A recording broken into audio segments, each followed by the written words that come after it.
Boris Johnson protested his loyalty to Theresa May in an exuberant speech at the Conservative annual conference after a week in which the Foreign Secretary has been at the heart of stories about party division. The Tory MP, who won a short standing ovation for his comments, insisted he was fully behind the Prime Minister's Brexit speech, delivered in Florence, and claimed there was no disagreement across the cabinet. Mocking the buoyant mood of Labour and its leader, Jeremy Corbyn, at their four-day event in Brighton last week, Johnson said he didn't win. "You won, we won. Theresa May won.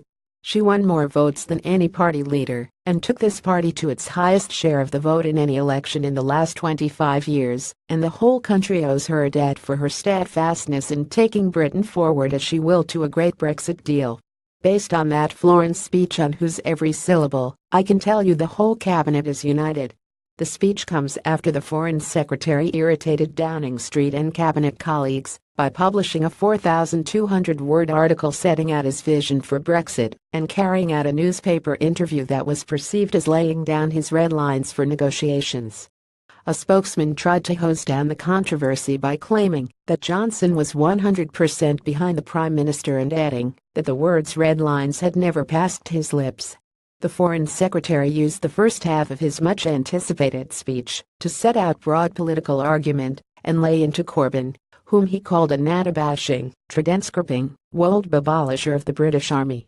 Johnson accused the Labour leader of giving cover to Venezuelan leader Nicolas Maduro.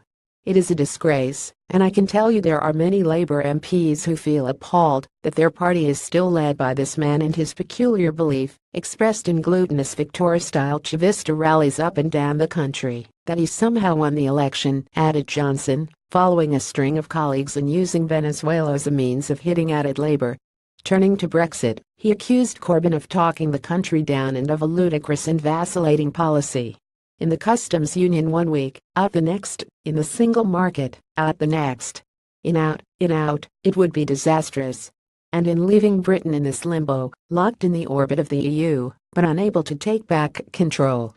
Unable to do proper free trade deals. Labour would inflict a national humiliation on a par with going cap in hand to the IMF." The speech came after a series of other senior figures addressed the hall. David Davis, the Brexit secretary, said it would be a dereliction of duty for Britain not to prepare for the failure to achieve a deal with the EU, and warned Britain needs us to be ready for the alternative. Liam Fox, the trade secretary, sounded a similar note to Johnson as he called for people to be upbeat, positive, optimistic about Brexit, and stop the negative, undermining, self-defeating pessimism that is too prevalent in certain quarters. Michael Fallon, the Defence Secretary, said the UK would aim to spend more than 2% of national income on defence because the threats to our country are intensifying, and claimed that the Prime Minister was 100% on my page on the issue. The Foreign Secretary hit out at parts of the media during his speech, with a specific attack on the Financial Times for being too pessimistic. Every day a distinguished pink newspaper manages to make a year look positively exuberant, and across the world the impression is being given that this country is not up to it, that we are going to bottle out of Brexit and end up in some dingy anteroom of the EU, pathetically waiting for the scraps, but no longer in control of the menu, he said.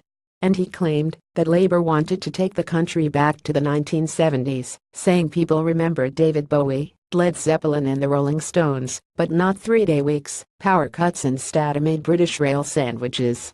He argued for free markets and deregulation, even citing the flat taxes of 20% in Estonia, 16% in Romania and 15% in Hungary, in a move that was cheered by the party faithful. Johnson, who delivered the speech in his usual bumptious and optimistic style, also claimed, "I believe we will eventually find a cure for the psychological contamination of radical Islamist extremism, just as we have eradicated smallpox and polio."